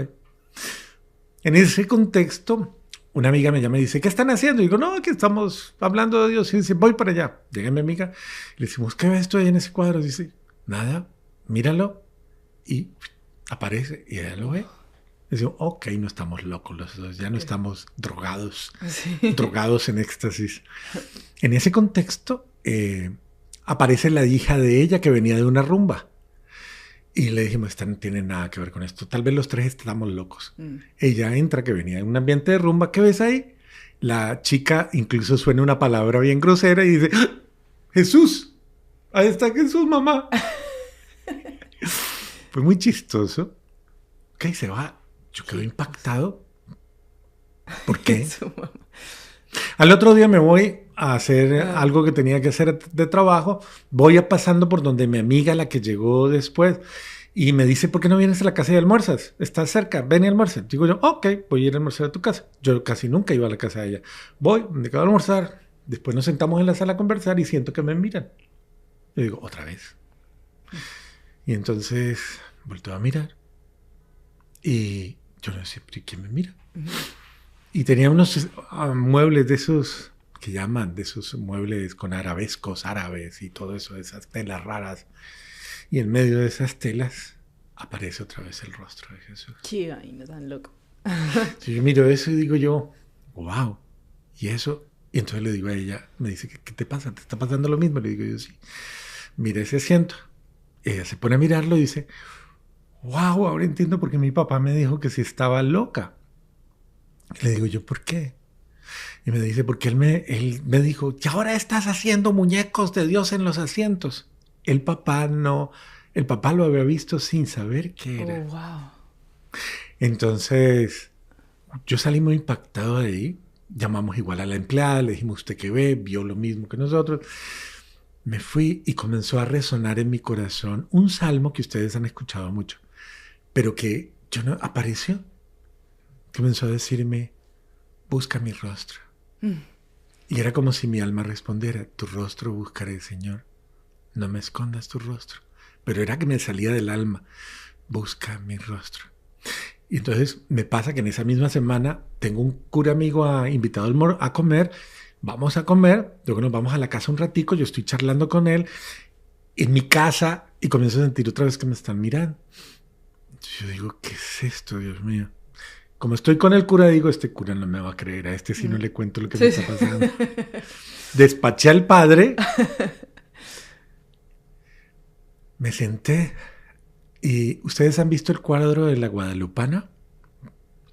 O sea, no lo he visto, pero no físicamente Ok. El cuadro de la Guadalupana estaba ahí en mi sala. Y cuando yo comienzo a mirarlo, yo comienzo a ver que un rostro comienza a aparecer del pecho de la Virgen de Guadalupe. Y ahí está. Quien tenga el cuadro de la Guadalupana lo podrá ver. Porque ahí está. Solo pídale a Dios que se lo deje ver. Y aparece el rostro de Jesús. Y otra vez me dice, busca mi rostro. Tu rostro buscaré, Señor, no me escondas tu rostro. Frente a ese contexto, ya era algo demasiado evidente. Yo ya no tenía argumento para resistirme a algo. Yo sabía que Dios quería algo conmigo, pero no sabía qué era. Yo no sabía entender qué podía pasar. De verdad necesitaba una luz, de verdad necesitaba algo más. Pero yo comencé a ver a Dios en todas partes. O sea, comencé a verlo. Arrugaba una servilleta, la tiraba y el rostro de Jesús.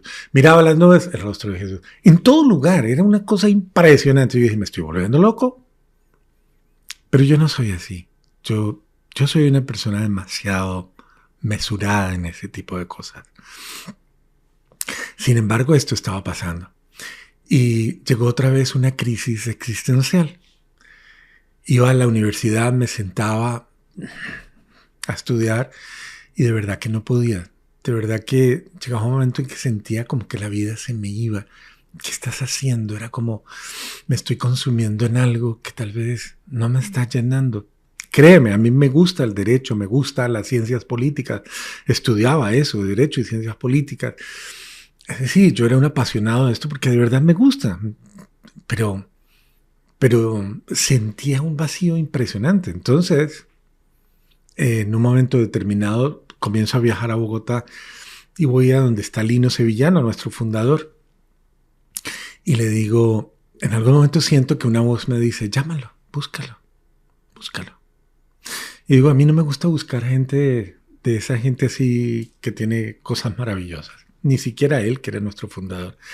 No, a mí no me gusta buscar personas ni con mensajes, ni con cosas, no me gusta, nunca me ha gustado que nadie me diga nada, que nadie interprete mi historia. Yo siempre le he dicho a Dios, si me tienes que hablar, háblame al corazón, pero a través de nadie. Bueno, sin embargo, Jesús me decía en el corazón, búscalo, no seas soberbio, búscalo. Porque así como lo ves, morenito y chiquito, en él es que me voy a manifestar. Búscalo. Bueno, luego llamé y le dije, mira, siento que tengo que hablar contigo. Me dijo, bueno, ven. Yo pensé que me iba a decir, no puedo. Me voy a su casa y le digo, Lino, estoy en esta encrucijada, no sé qué hacer. Como él era abogado, también penalista y un hombre maravilloso, un hombre brillante. Se queda viéndome y me dice, Fernando, tú tienes que ser abogado. Es una profesión que debemos volver a poner en el lugar que le corresponde. Es una profesión que ha sido desacreditada necesitamos hombres íntegros, hombres que lleguen muy lejos con esto y que le devuelven la confianza a la gente, la dignidad, la ética, bueno, todo. Me echó un discurso bellísimo. Y me dijo, sin embargo, bueno, habla con Dios.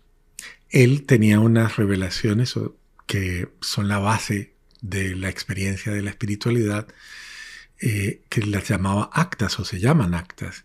Y me dice, ahí está la última acta que ha llegado. Si quiere, léala. Léala a ver si le dice algo. Yo la leí, hermosísima, bellísima. Pero seguía él, mientras tanto se durmió. Cuando se despertó me dijo, ¿ya le contestaron? Le dije yo, no sé. No sé qué quiere Dios de mí. Entonces me dijo, ¿sabe que usted no me vino a buscar a mí? Usted vino a buscar a Jesús. Él tenía el privilegio de tener el Santísimo en su oratorio en su casa, por su párroco. Me dijo, camine, le presto mi oratorio y usted habla con él. Hable con él. Porque lo único que yo le digo hoy es que él hoy le va a responder. Así que abra el corazón. Eso sí se lo prometo. Subimos al oratorio, me lo prestó, arregló una mesita ahí, hasta le puso un mantel, consiguió una montaña de libros que tenía, cogió dos y dijo, de pronto esto le sirve para algo, sin mirar, los cogió y los puso ahí. Y me dijo, me llama cuando le respondan, no importa que sean las 3 de la mañana, me llama cuando le respondan. Y se fue. Fue impresionante. Yo me quedé ahí a solas con Jesús, volteé y lo miré y le dije otra vez solos, ok, te voy a contar la historia. Y le conté la historia como te la estoy contando a ti, desde el principio hasta el fin. Y al final le dije, aquí estoy y no sé qué hacer con mi vida. Créeme, no sé qué hacer y no sé qué decidir de mi vida. Háblame, pero háblame bien claro. No te me vayas a aparecer porque me da un infarto, pero háblame, háblame. Y como no había nada, habían 2 libritos, yo dije, bueno, voy a coger uno de esos libros. Cogí uno y dije, ok, háblame si quieres a través de esto. Lo voy a bendecir porque no creo en las casualidades ni en nada. Lo voy a bendecir y en tu nombre. Donde abra y lo primero que diga, eso es. Cerré los ojos, lo bendije, lo abrí y cuando abrí, no abrí los ojos. Le dije, ok, ahora dame la gracia de aceptar y de amar lo que está ahí. Cuando yo abro los ojos, era la carta a los hebreos. Era un librito de resumen, solo la carta a los hebreos. Y tenía un letrero grande que decía, yo te he elegido sacerdote eterno, según el rito de Melquisedec. ¡No, padre! O sea, sí. La piel chinita. Sí. Yo volteo y lo miro a Jesús y le digo, la embarraste. Te equivocaste. Yo no quiero ser cura. Me rebelé otra vez. Yo soy rebelde. Qué fuerte, padre, lo que le salió. Porque yo no quiero ser cura. No sintió ¿Por qué nada? me mandas eso? Claro, me asustó, me impactó, me impresionó. ¿Por qué me dices eso? No quiero ser cura. ¿Qué hago? Llamé a Lino y le dije, ya me respondieron. ¿Y qué le dijeron? Mire, ok, voy a orar por usted. Pídale a Dios que lo ayude. Me fui, me monté en el bus, en la guagua para muchos, en el camión para otros. Me monté en el bus de regreso a donde estaba hospedado. Y me fui peleando con Jesús y le dije, ¿por qué me haces eso? Yo quería una respuesta, pero no esa. Yo no quiero ser cura.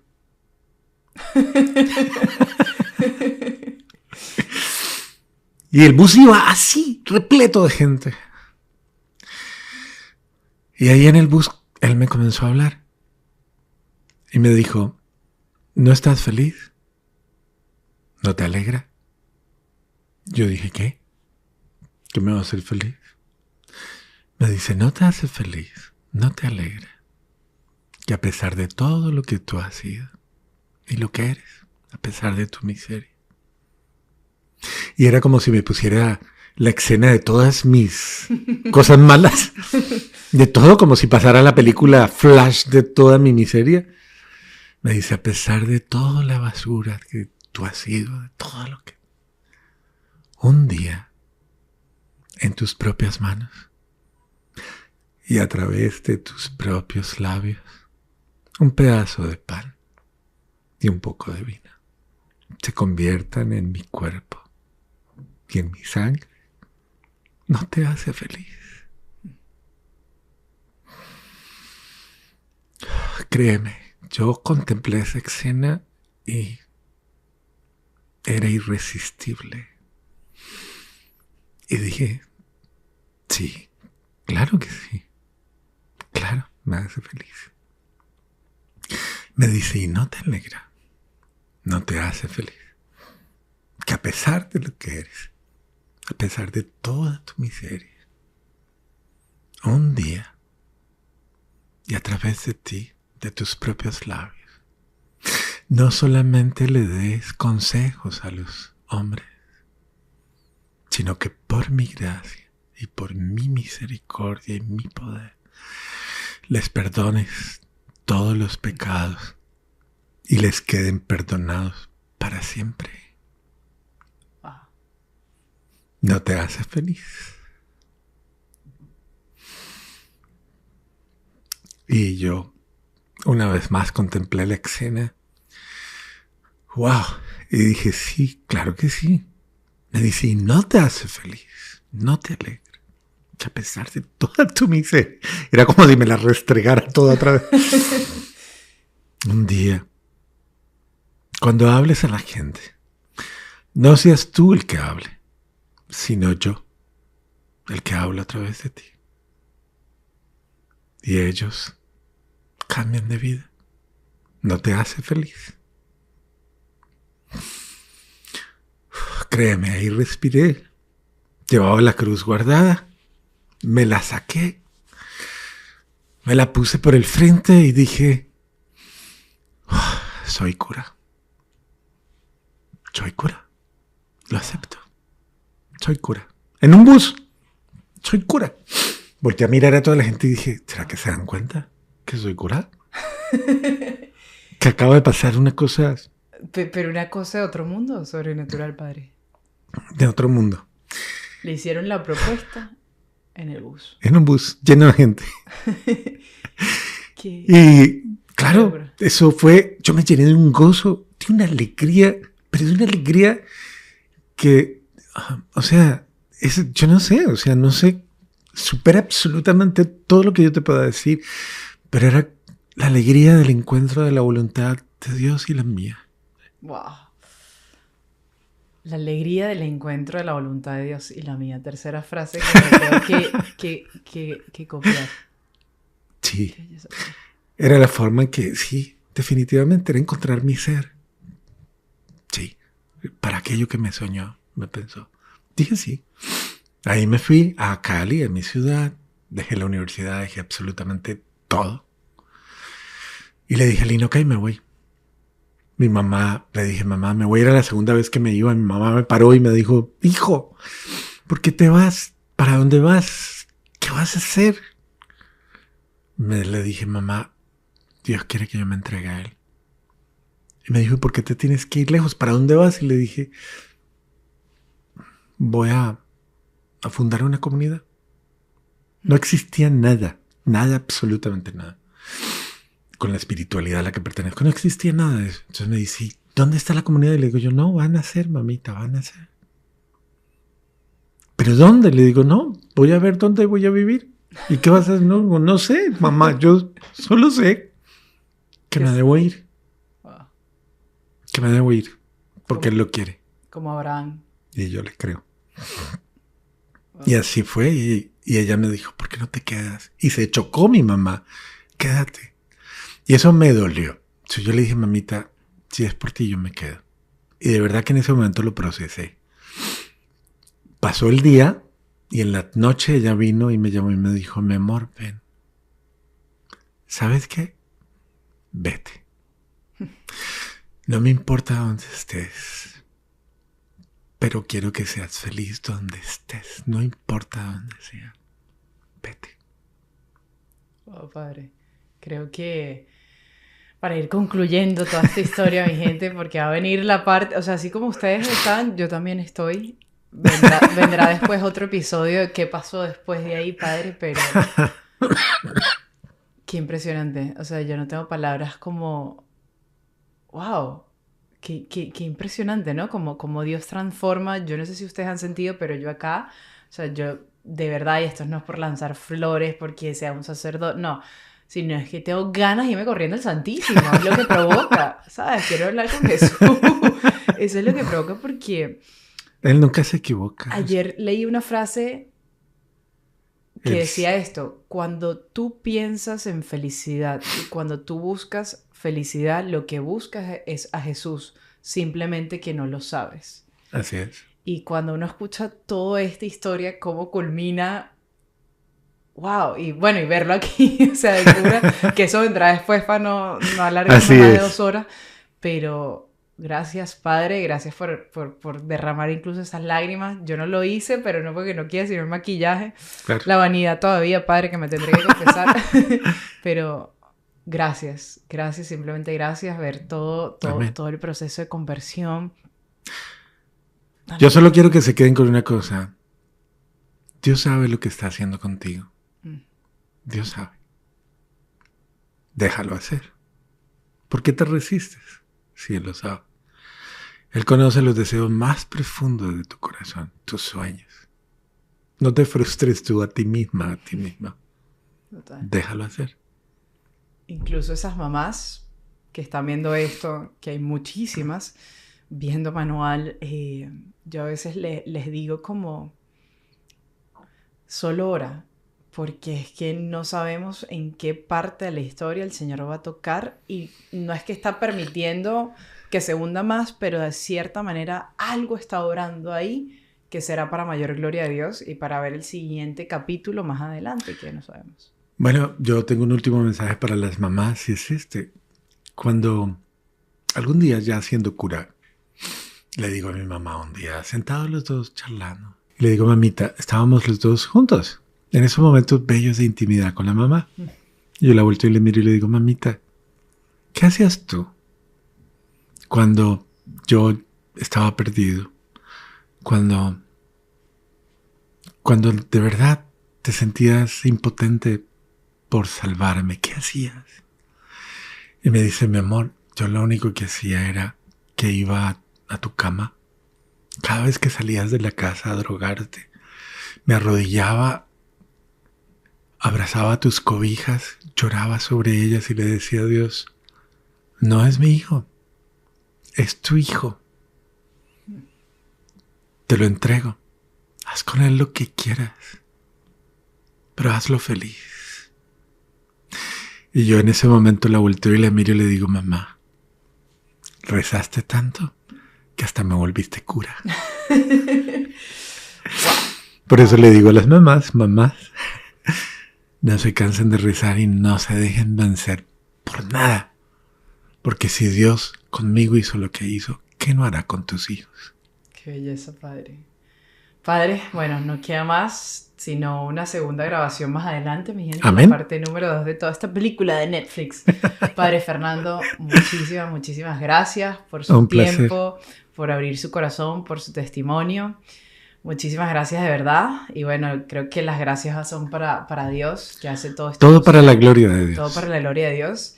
Gracias a ustedes que se quedaron con nosotros aquí escuchando este testimonio. Recuerden enviarlo a cualquier persona, a cualquier joven. Y pues nada, estaremos conectados en Manual para Enamorarse. Hasta la próxima vez. Muchas gracias y nos puede dar la bendición, Padre. Y ese buen Dios que te ama, que te conoce, que siempre ha estado a tu lado, que habla en lo más íntimo de tu corazón y que solamente quiere que tú seas feliz, te bendiga y te dé la alegría de encontrarte con Él para que Él obre el milagro de su amor en tu vida. Que te bendiga ese mismo Dios en el Padre, en el Hijo y en el Espíritu Santo. Amén. Amén. Chaito, gracias.